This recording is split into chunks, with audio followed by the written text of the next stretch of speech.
I am not on TikTok.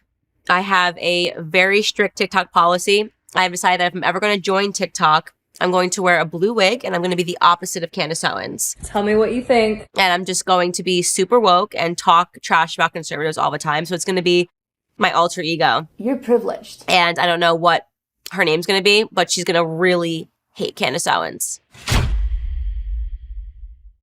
Many people ask me, how do you use they, them pronouns for a singular person? Well, it's really easy. All you have to do is use it the same way that you would talk about a group of people. So for example, I, Addison, use they, them pronouns. In that case, you talk about me like this. I know Addison. They are amazing. Their dress and their hair are amazing. And I'm so proud to know them.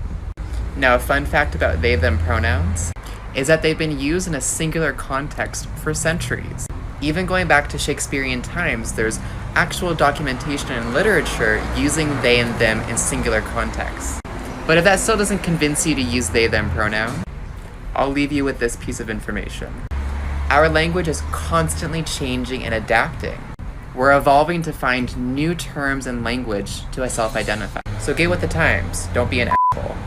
Okay, they, them, Addison, Rose. I mean, I don't really want to say that. I just sometimes think that we have to hit the reset button on humanity and start over. I also have this strange urge to meet everyone's parents. Like, I just want to know who raised him.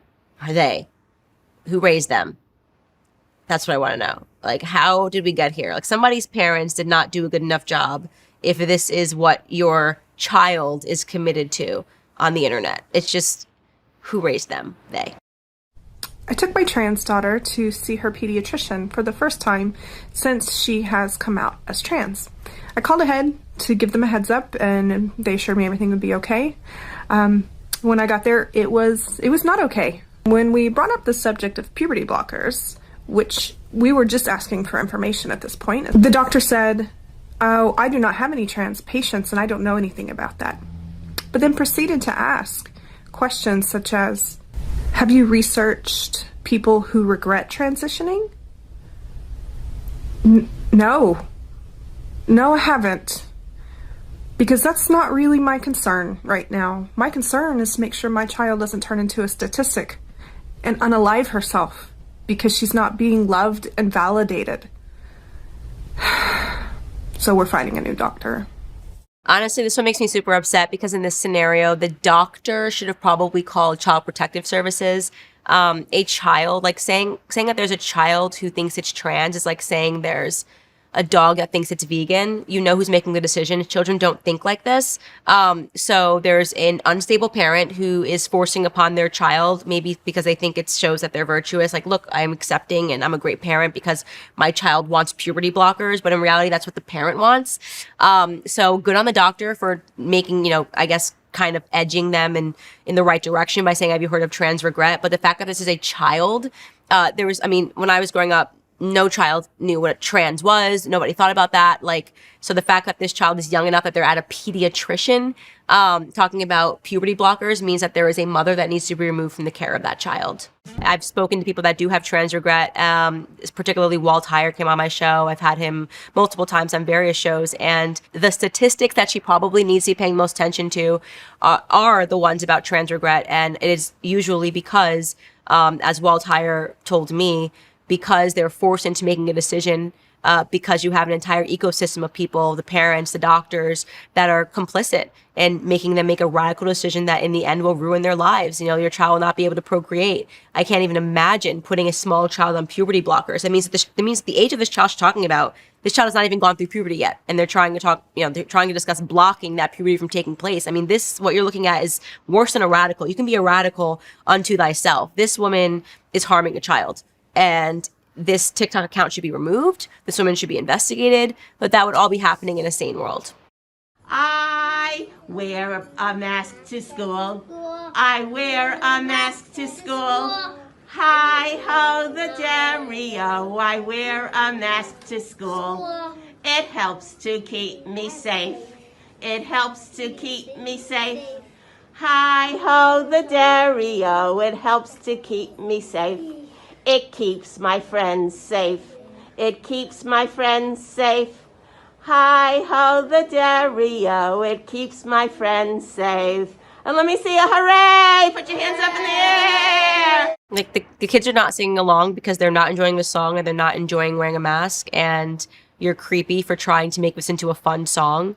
I mean, it hurts my heart to see children being abused. As funny as you want to find this like insane teacher, like we are now suddenly an era in society where we're just watching child abuse take place, and whether it's because it's always under the guise of health, like trans children, it's health, it's all about their health. No, it's not. It's about unstable adults that are forcing children, perfectly great children, to make decisions about their lives.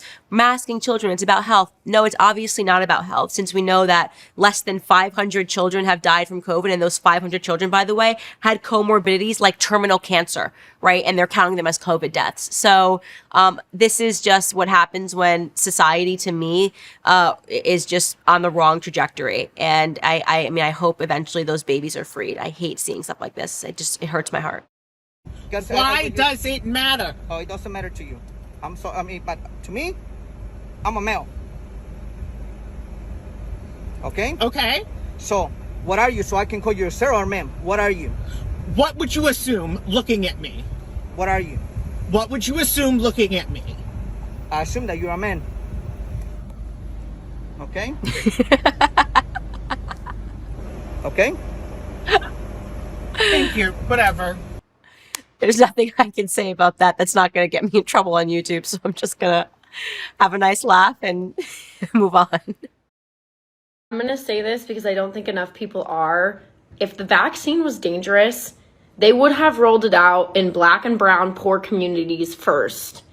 Not the billionaires, not every single living U.S. president, not every single U.S. governor, every single one. It would have been the poor people first. So I don't know what she's talking about. It literally was the poor people first. I remember all of the initiatives. They were like, we should let black and brown people get the shot first, especially I think it was in Maine or Vermont, where they were actually trying to put in place policies to encourage black people to get it first. It's just that black people were a bit wiser to the corruption of the FDA and the CDC, given the history of the Tuskegee experiment and things of that nature that have taken place where, you know, the government has said they've tried to help black and brown people first, and it hasn't turned out so well for black and brown people. So she doesn't know what she's talking about. She's just talking about all the people that got the shot on camera, and I don't even know how real or authentic any of that stuff was. So yeah, they tried. They just failed. Yes, chairs. Let's talk about chairs. Full pun intended, chairs are the biggest issue in the fat community. The amount of public spaces like doctors' offices, malls, what the ever, places that have seating, restaurants, etc., never ever have accessible seating. Some places just have stools, or some places just have armed, small, dinky looking chairs. As a fat person, if you have never ever done the following things, if you have never looked at a picture of a restaurant on Google Maps to try and figure out if the seating would be accessible to your size, if you've never broken a chair in a public space, especially, if you've never had to second guess whether or not it was okay to sit down in the chairs provided to you, if you've never had a panic attack at school because you couldn't fit into the goddamn chair desk situation, then you don't deal with fat phobia at the same level that the rest of us do. And this is just one example. There are a plethora of other examples I could give you, but this one is really, really important. Oh, the oppression of chairs, man. See, TikTok Candace would totally agree with him and be like, yes, we have to stop having chairs. I'm sure a guy like him would really want to stand the whole time and not be able to sit at all.